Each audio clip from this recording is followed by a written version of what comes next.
GPT Action is a way for GPT-based model like ChatGPT to interact with external APIs or services. Start to finish, if you don't run into any issues, I think it took me 20 minutes.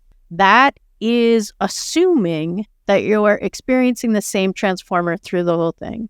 And a while ago, OpenAI said, basically, we reserve the right to send it to a different model.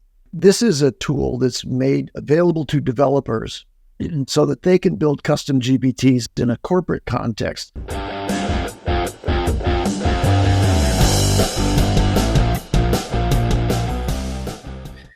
Hey, what's going on, everybody? Today is August 30th, 2024. Believe it or not, we're almost at the end of August, and you are listening and watching the Daily AI Show live. And today, we're going to give you our honest opinion about GPT Actions. They came out probably a year ago at this point, towards the end of last year for sure. And we want to talk about whether we think they've actually gotten much better or not.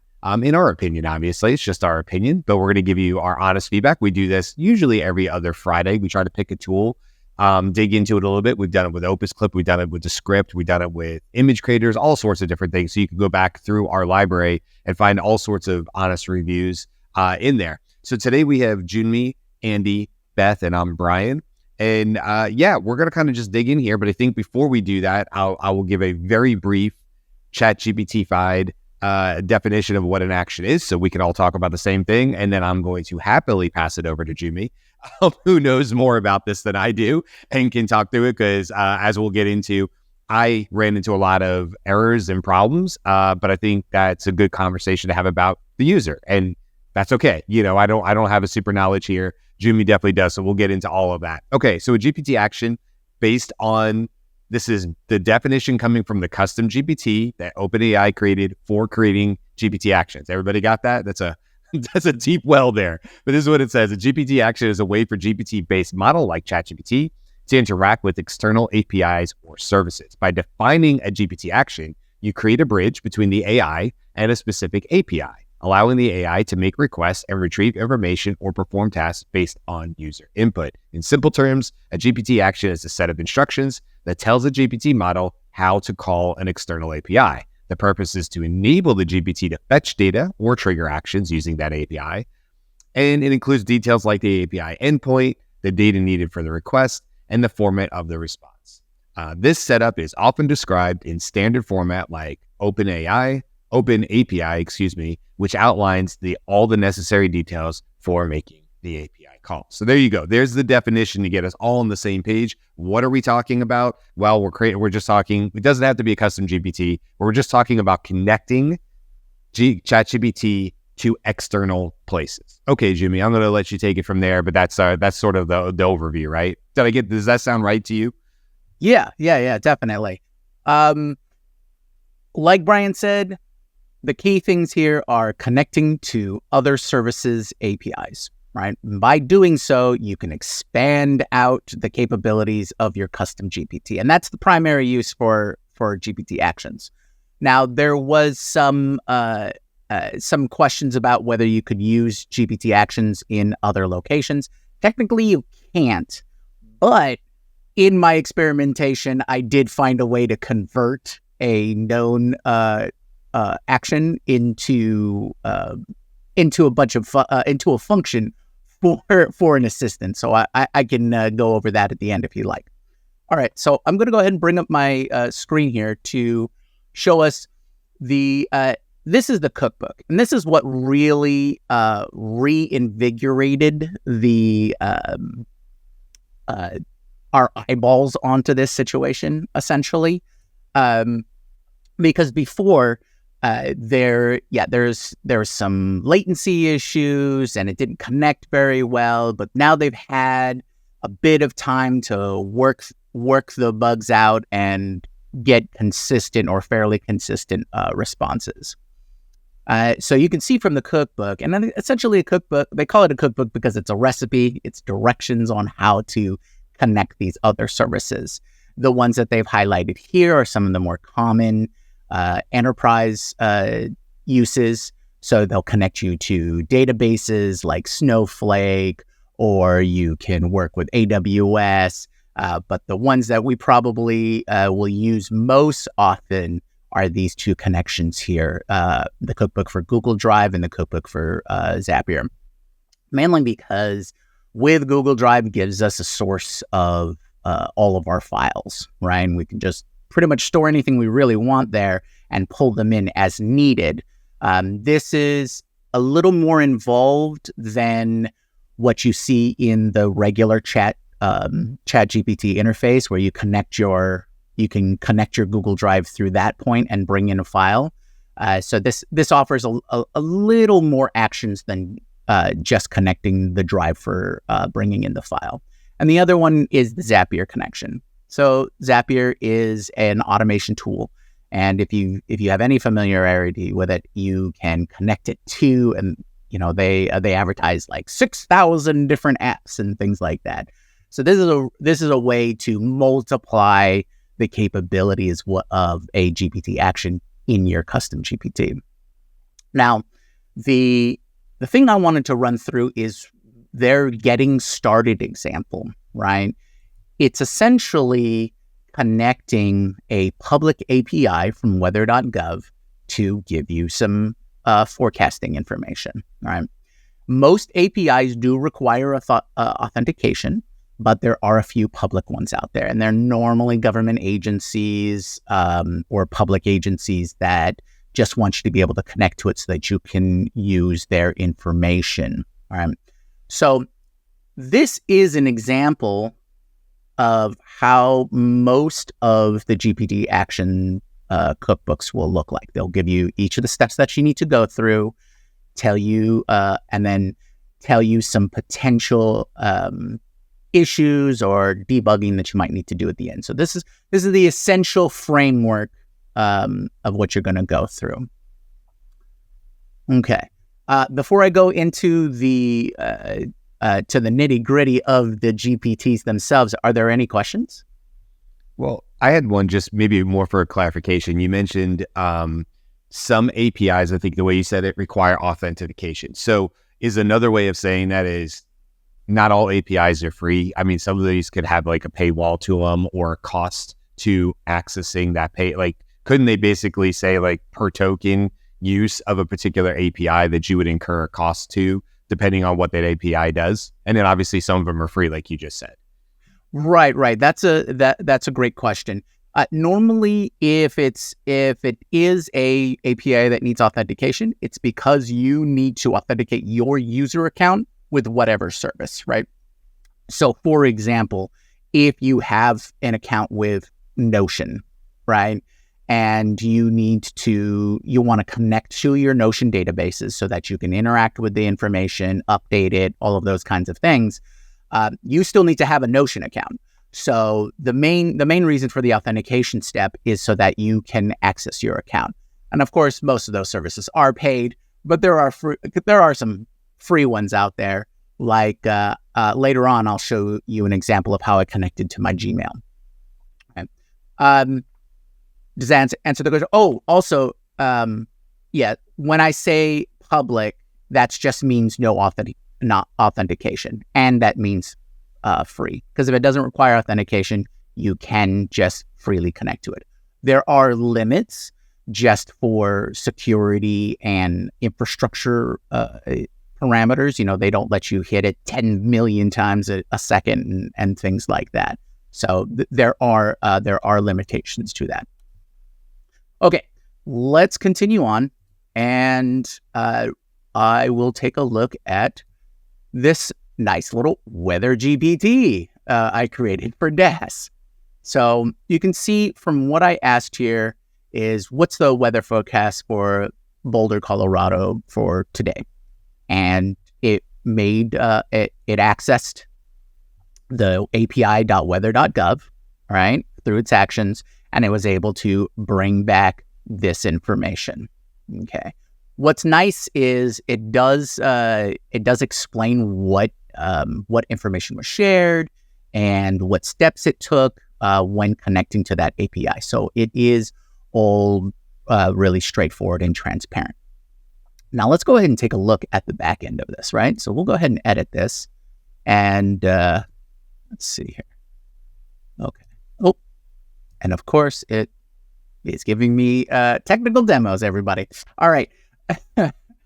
So we're on the back end of the GPT now, and we're in the configure step. All right. And this is all the normal stuff you'll see, name, description. The instructions, I copied these instructions from their example. So you can notice it's following a basic structure. Here's the context. And then here are the step-by-step instructions that it's instructing the GPT to run. And then some additional information or additional context if, these kinds of common situations show up.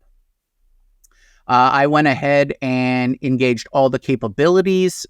Probably don't need to on this, but right here is what we're looking at, is the actions, okay?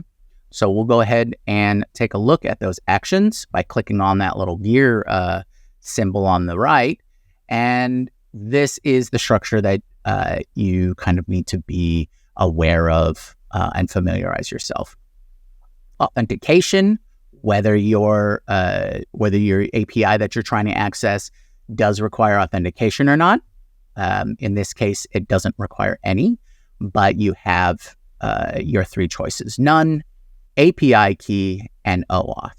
So a little background. API key is a common way for a service to issue you a specialized and secure connection to them, right? They don't want anybody from anywhere just connecting to their services. So as part of your account, you generate a unique API key so that their system knows that it's you trying to connect, right? You might be putting it into another software or another application or whatnot, but that lets them know, oh, hey, this is me. The other way to authenticate is OAuth, or the other way that's supported anyways. OAuth is a Google system, and they essentially created it to be a generic authorization system that can be applied to, pretty much any other service that's out there. You do have to go through a bit of a few hoops to make sure that it's set up properly. But once you do set it up, then it becomes easier and easier to reuse credentials, or better practices would be create specific credentials for your specific use for each application of OAuth you want to use. And so this is where you can put in your API key and then its authentication type, right?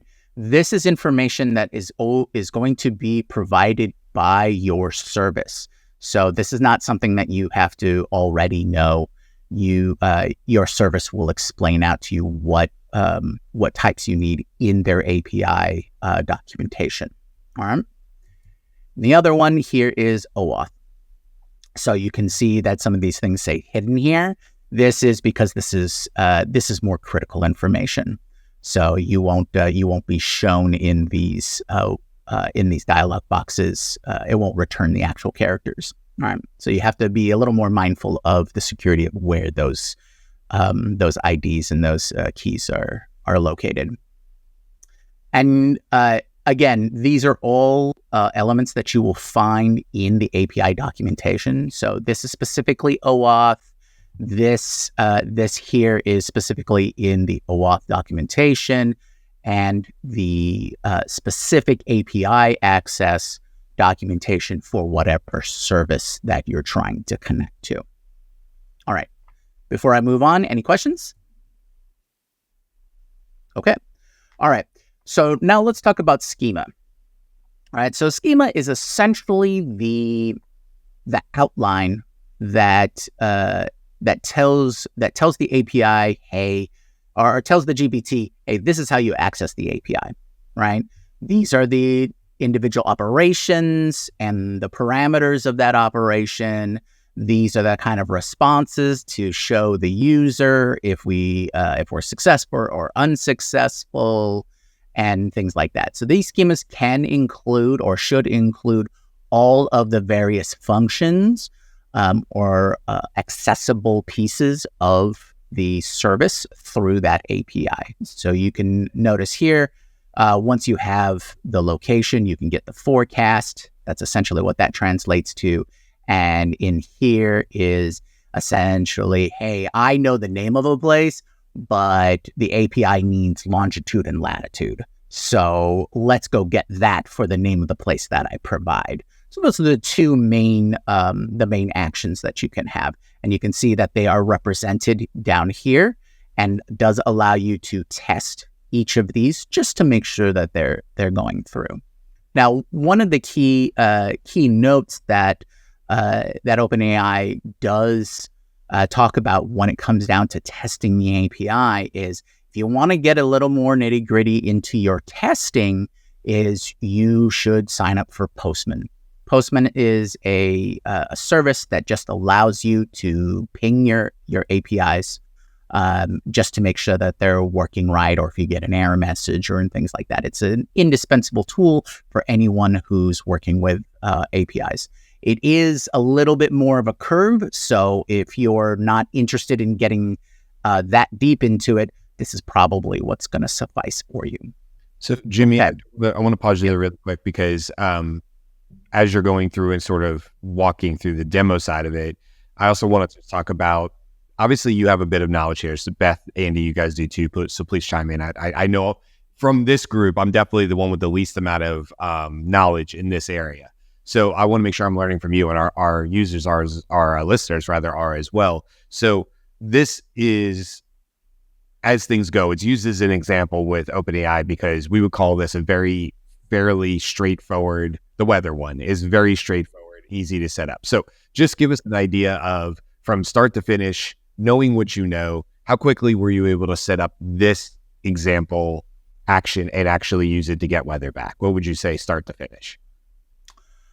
Start to finish, if you don't run into any issues, I think it took me 20 minutes. Okay. So pretty fast. I mean, as things go, I mean, if you were literally looking for a GPT that could interact and bring in real-time data, weather data, 20 minutes is really not a lift much at all. However, you said if you don't run into any issues, right? So whether you're running API connections and things like that. Now, my next question is, I don't know if you can run them. I mean, maybe just on the right side of your screen on the test side for the sandbox. Can we just see how quickly we're getting an answer back? Because obviously one of the issues that I've run into, not obviously, but others, is the latency issue. So in this simple version, since we're just asking for weather, let's see how fast it runs really quick, because I think this will be a nice little benchmark for future conversations here. All right. So this is actually a good highlight point.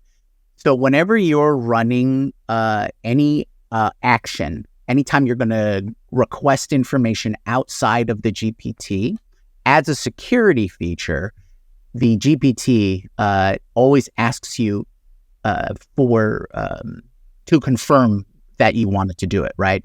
So normally, if you want that GPT to run consistently for you, you would hit always allow. But in this case, we're just going to hit allow. So it's going to go through, talk to the weather.gov there. And now it got a response, and now it's feeding out that response to us.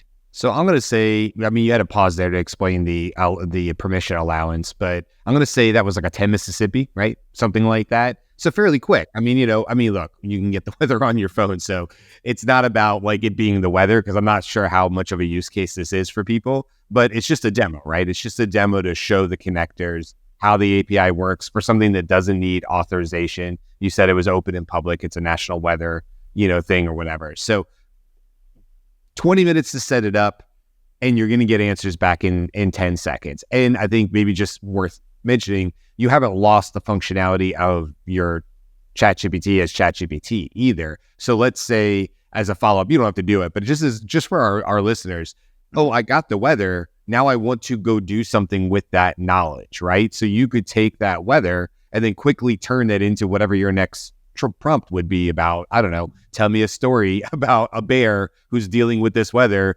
in Central Park in New York City. And it should, there you go. We'll see. It should pull in the knowledge from the API. And this is just, Jyunmi's doing this is just a demo, just something to remember. When you're connecting, you're not exclusively saying, now this is the only way I can use this ChatGPT, this custom GPT. So we're already getting a once upon a time. I can't really read it. So just tell me if there's anything in there that calls to the type of weather. Oh, it does say 72 degrees. I see it. Yep. Has the And weather in there, has the sky 72. blanketed with shades of gray. Yeah. Perfect. Okay. So there's a good example of we called and retrieved current real-time information, because this could be any API to anywhere. And then we're using the power of the language model to then do something with that data. This is no different than prompt series, where you might call out to the internet and say, give me the latest information on Microsoft. And it's going to go to the web and do that, and then bring that information back. And then we're going to do something with that data. We do this in sales all the time when we're doing prospecting and stuff. This is a little different though, because you're specifically calling out to like a database, or you're calling out to a knowledge source, and it might be behind lock and key, right? It might be your specific data. It could be your Google Drive, your Slack integrations, whatever the case may be. I don't want to go too much farther than that, but I just wanted to at least point that out so people understand like where the value actually is here. Now we haven't gotten into when it fails. But Well, go ahead, Beth. to that point, one of the things that Jyunmi said, and Brian as well, like as long as nothing is going wrong, this is how it functions. So one of the things that's important to know is where the error could be, right? So that challenge is on OpenAI's side. That's ChatGPT saying, do you really want me to go out and do this? And so I'm going to say, I need you to say yes, right? Full consent. Full consent, we're going outside. And are you consenting forever? Or is this just a one-time consent? Or have you said, no, I do not consent. I did not mean to do that, right? So there's that kind of thing. The other thing that, just to go back into the schema and the API, one of the ways that I explain that is that the API is like your backdoor secret handshake, right? And it's personal to you or it's not. But if it's like, if it's authenticated to you and it's your own thing and it says copy this because you're never going to be able to see this again, totally hidden from this point on, that's your personal secret handshake. And so if you think about that, the challenges that could function with that backdoor secret handshake could be how many people are at the back door, how much room the back door has for individual secret handshakes, right? It's not people, but let's just go there.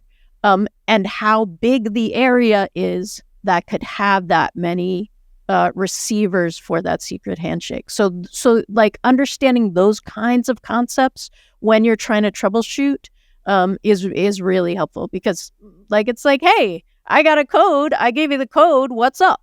And it's important to know where in that process you're trying to troubleshoot. Back to you, Jyunmi. That's super helpful though. Yeah. Okay. So there's a few more things that I want to go through and as part of the process, and then I'll show you a little more of at the end what kind of issues you might run into, and it's usually particularly around authentication. All right. So we've seen these different we've seen this action. We've seen how we can use it in multiple instances. This is a fantastic example of how to integrate it with the whatever your end result is. But the idea is here is access to these various services that will provide me whatever data or information that I need, and then I can use that to integrate into what my overall goal is, whether it's to write a story or in particular plan a trip, or those kinds of things where weather information may be, helpful. Now, I wanted to show a bit of the configure page here, and this is the last bit, and I think the most important bit with beyond just the other quality of life updates that OpenAI did to GPT Actions. And that is, you can do multiple. My biggest hang up when they first introduced it was your GPT could only have one action. So it essentially grabbed that one piece of information, and however you could use it within the GPT or the ChatGPT system is how you could, is what that GPT was going to be.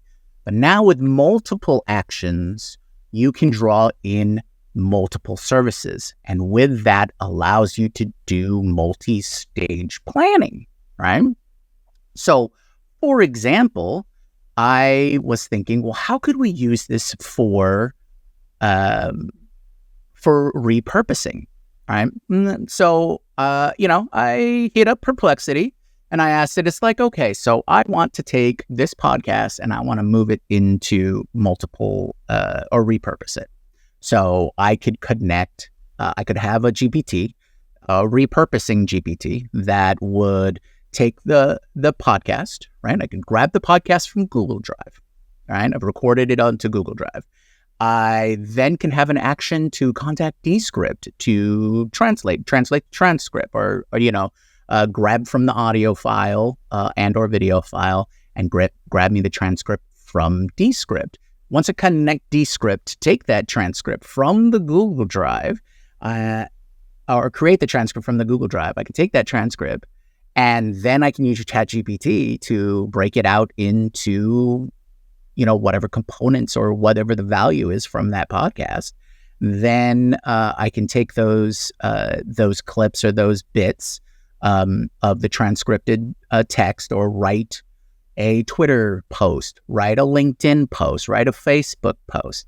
And then I can use my connection, my GPT action to Zapier to then distribute all of those posts straight from the GPT.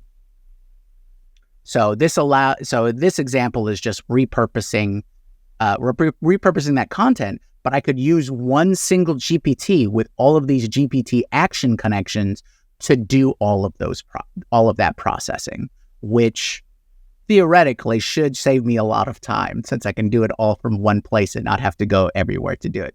Takes a little time to set up, of course, but once you've got it set up, you've pretty much automated that structure. All right. Any questions before I go on to my next example? Yep, I have a question. Sure.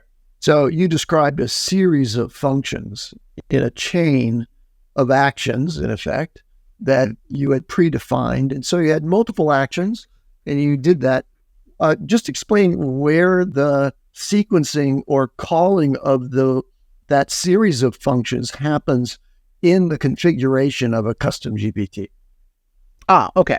So actions are accessed by the custom GPT. Here, I can bring this back up. Through your instructions, right? You need to be very specific on how these actions are accessed. You have to explain to the GPT, I need to go to the weather app when I ask anything about weather. I need to go to my Zapier action when I mention Zapier or I talk about automation or using any of those kinds of trigger words, right? So you want to set up your trigger and then what the response would be. So it is a chain, but you are the one moving the chain along, right? You can give instructions to provide. You can give the user can give an instruction of, hey, grab this file from Google Drive, throw it into Descript to get me a translation or a transcript, and then use my Zapier connection to or convert it into posts, and then use Zapier to send it off to all of my platforms. But that all has to be inputted from the user, right? There is no one-click button kind of solution there. But there is a technique that's used by many custom GPT builders who do advanced things, Grimoire, for example, where they have shortcuts. Type C, and it spins through a whole series of actions that have been in fact pre-programmed in the instructions. So you can capture a sequence of actions in your instructions and give it a designation that the user can call with just a single keystroke. Right. Yes. And that all goes back to you need to have all of those pre-programmed, essentially, instructions or step-by-step instructions in your overall instructions for the GPT. But yeah, you can optimize it. but that does all have to be laid out. Okay. And that saves the user things like typing. Yes. But it doesn't. It's the equivalent, right? So if you type C, the system still experiences all of that equivalent. So it doesn't save context or those sorts of things. It just makes it easier for the user to type. Yeah. Okay. All right. So we've gone over what the back end of the GPT looked like. We've gone over what the actions look like, explaining each of the pieces there. Now, let's go ahead and take a look at the library here, right? So, before we do that, Justin asked a really good question, so let's do this on air. In a custom GPT, does adding detailed instructions, knowledge files, a lengthy API schema with internal LLM system instructions strain the transformer's ability to maintain attention in long chats? Yeah. This is why I want to do it on here. And that's why I wanted to talk about it. That's the answer. It's the context window. Everything is the context window. There is only so many tokens. There's only so many characters. And everything that you do is fed into that process. You're asking the LLM for all of these parameters, process it, and send it back to you. So that's going to eat up the context.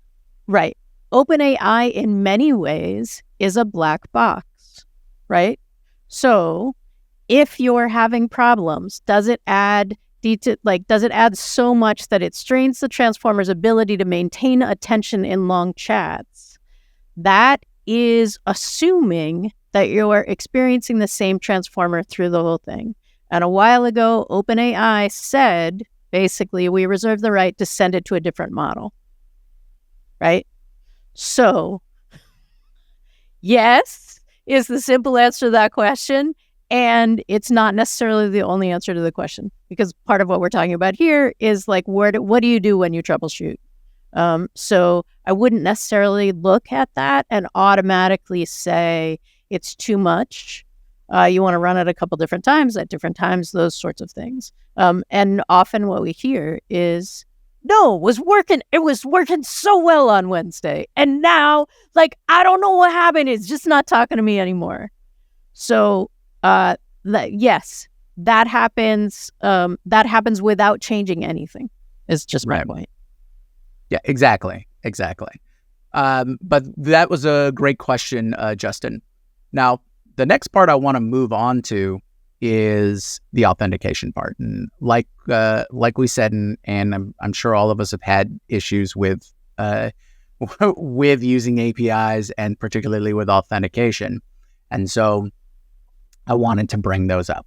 So first of all, I went ahead and I wanted to do also another test on a GPT action that could be useful to me, and that was for connection to Gmail. All right, that way I could query all of my Gmail or all my email in Gmail, and I could look for particular threads and things like that.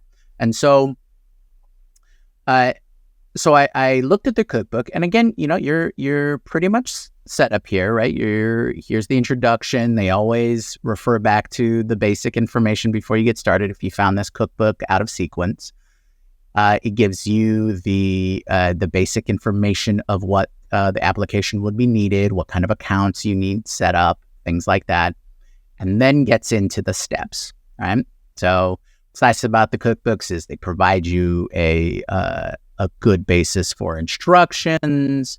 Then they provide you the schema, and you can see the schema is quite long because every entry in the schema is going to be something that you can do in the API, right? So that can get quite lengthy. Now, here's the authentication instructions. Now, because this uses OAuth, it's a little more. There's a little more involved than your standard API key, which once you've generated in that system, you can simply copy and paste, and you're good to go. Now, for OAuth, you need to use Google Cloud Console. And if you are familiar with the backend of AWS systems or Google Cloud Console, it is not designed for user friendliness. It is designed sort of as a barrier of entry because you shouldn't be there unless you know what you're doing kind of thing. But essentially, to get OAuth set up, you need to go, once you've got the account and you're logged into the console and everything, you would need to go to your API services. Since this is Gmail, you can search for Gmail APIs and make sure that those are enabled. Then comes the tricky part, creating the OAuth credentials. Now, if it's the first time that you are ever creating credentials, and this is the part that gets a lot of people, is Google forces you to go into a separate, complete process to create the OAuth screen, right? And this is where this is the thing that's going to pop up, ask you for your email or log in with this, your account, and send that off to Google to verify. Then the tricky part is after you go through all of that process and you fill in all the information, luckily it doesn't require too many steps.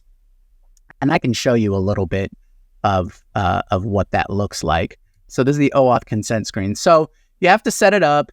You have to add in who your test users are and things like that. So if I edit this here, you can see there's a lot of information that you don't need to fill in. But if you don't know that, that can slow you down, right?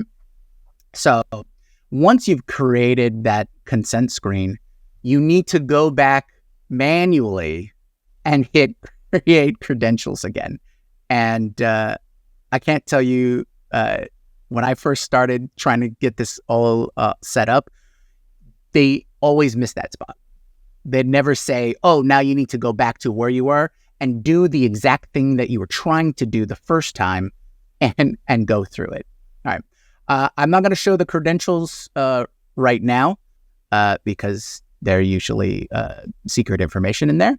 But essentially, you can go through and create new credentials because I can create a new client ID and go through this process. Okay. Any questions so far? I can do more on the Google Cloud side, but I figured I'd just get back to the to the rest of the cookbook. Well, I think based on time, what we should probably do here is just spend a few minutes and actually talk about, our impressions of using it. Sure. People I want to make sure that we're getting that part out of it. Obviously the show is about the review of it. I can go really quick on mine and then pass it off to, because I haven't heard much from Andy and not, a little bit less from Beth, but so I think generally, as I said, I'm probably the least experienced, educated of the four of us. However, I've certainly played with APIs. I've certainly played less, but I played with OAuths. So I'm not a newbie, but I almost always am going to require some help along the way. So whether that's in the cookbook, and look, that depends really on how well the cookbook is written and to what audience that cookbook is written, because sometimes the cookbook comes in at a higher level than I am. So now I'm fighting and saying I'm having to give that URL to ChatGPT and say, essentially, dumb this down, bring this down to my level, right? Which is fine. I think everybody's doing that. Schemas and actions and calling and retrieval, that gets really complicated. In my experience, specifically in custom GPTs using actions, it just has continued to not be great. I'm fully aware that some of that is my limitations, but I'm a pretty intelligent guy. I can usually work my way and ask the right questions and get the right help, especially when OpenAI has created a custom GPT for writing instructions for actions, right? That's the one I gave you the definition. That was that custom GPT. So they have created a tool to make this easier for you. I will tell you, just in my experience, Jimmy, you got your Gmail one to work. I did not. I don't know where it went wrong. It just does an infinite loop of it's connecting, it's not connecting, nothing's happening or whatever, but just never, ever got it to work. I also did one, not the Notion one, but there was a different one, similar result. If you go way back to the beginning with me and Carl, we went around and around for probably 2 hours one evening, late in the evening, where we could not get the Zapier. We had identical screens. We were doing identical patterns. His would work and mine would. Beyond frustrating. So what I would just say to this is, I love the idea, but I do not personally, as much as I write and create brand new custom GPTs, and I do it all the time, when I have a client that's like, ooh, can we do this? I'm usually, this is just God honest truth, I'm usually like, I mean, we can, but let's see if we don't have to. Because I feel like it's just not a great user experience, even after you get it set up, just with the allow and stuff like that. I find from the user experience, it doesn't feel fully baked. It doesn't feel fully fleshed out. It can time out.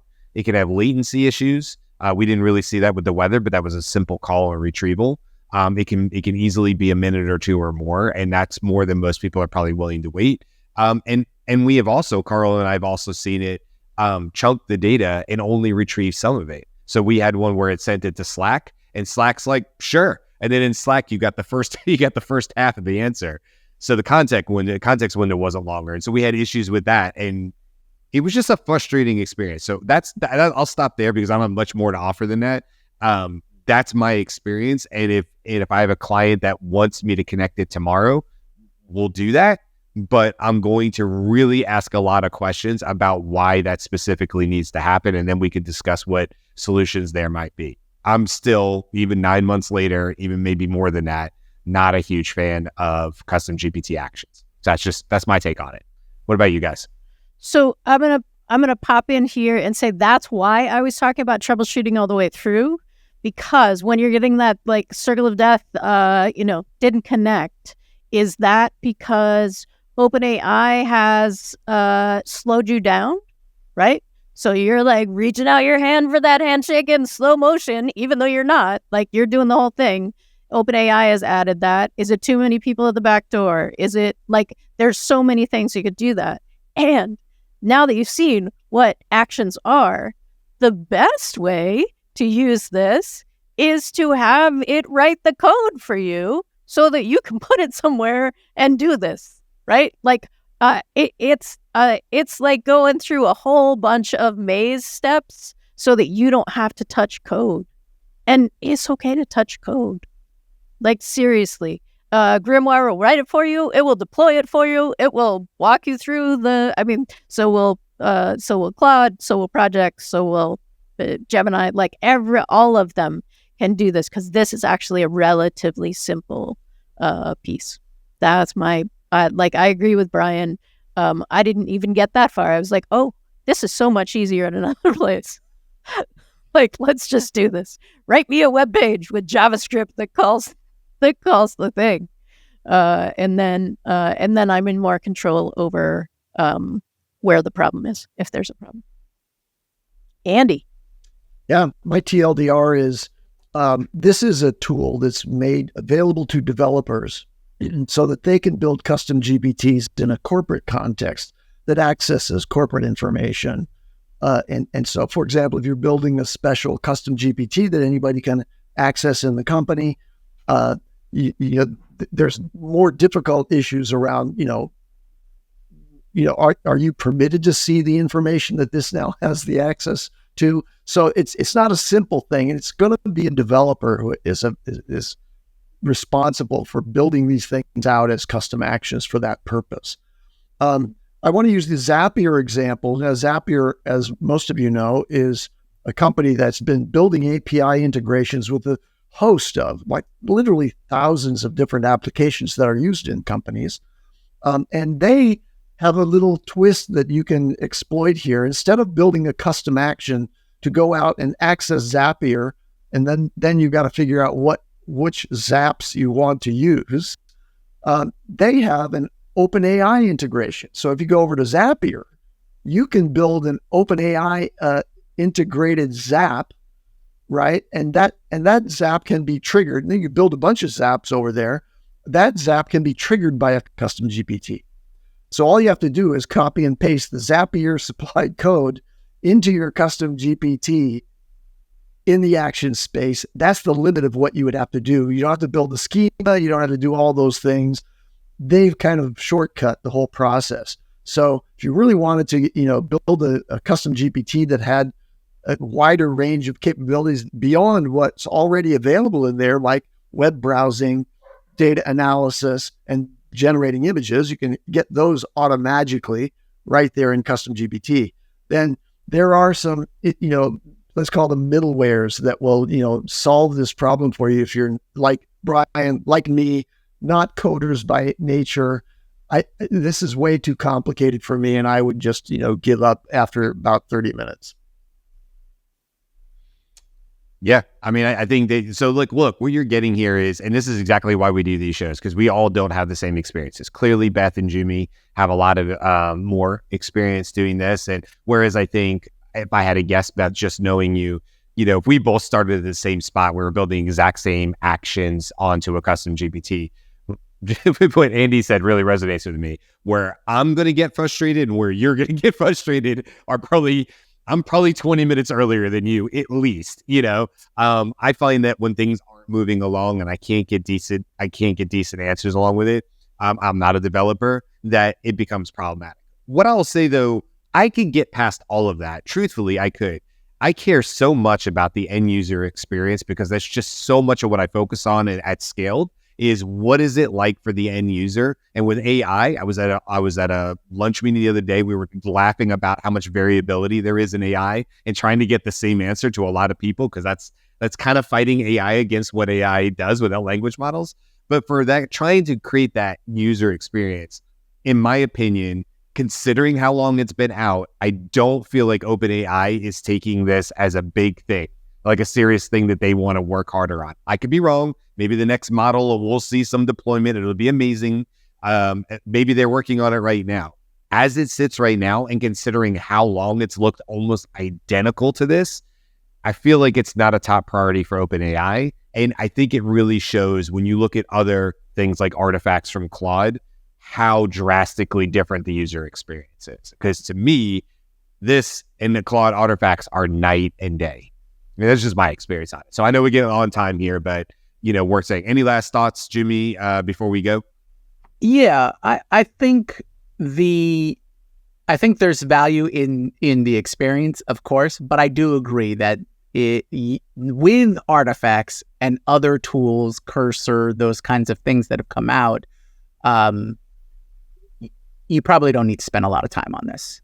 So if you want to try out GPT Actions, if you're looking for quick pre-created solutions, I think that's where the value is right now, is that the cookbooks work, in my experience anyways, they work really well. There's a lot of cutting and pasting, right? So if you just grabbed what they already did, you did the connection, then you can access all of those actions. So if you wanted to create a personal one, that might be useful to you, especially if you're trying to compare to what you get out of an artifact or something like that. So I agree with you, Brian. It's probably not something that you would spend a lot of time in creating something for someone else, but a lot of internal things, your own personal thing. And if you just see in the cookbook, it's like, oh, that solves my issue. All right, cool. Cut, paste, go. Then you're probably golden. It's probably its best use case so far. Okay. I mean, and if you want to write bear stories about current weather situations, sure. There's that too. You could do that for your own amusement and your own child's amusement. Oh, it's raining outside in Tampa. Let's write a story about that. I mean, there's some cool ways that could be really fun for people and stuff. Okay, we're going to leave it there. Don't forget, you can go to dailyishow.com. We've had a whole bunch of great, amazing conversations this week. It's been a fun one. I really think we've dug into a lot of cool areas, a lot of corners and stuff like that. We'll be back, obviously, all next week. Yes, in the States, Monday is Labor Day, but we'll still have a show. So come hang out with us if you have the day off and you're in the States. Otherwise, we know we have viewers and listeners around the world. So we will be here Monday to Friday next week, as we have been the entire last year. And look, our next newsletter is coming out on Sunday. So last thing I'll say is go to thedailyishow.com and sign up before Saturday night Eastern time so that you can get on the list and you will get the newsletter that goes out Sunday morning. Really, really proud of it. Would love to see more of y'all on that newsletter, totally free. And no, we're not soliciting you or anything like that. So, all right, that's it. We'll see you. Have a great weekend, everybody, or a 3-day weekend for some of y'all. And we'll see you then. Bye. Allah.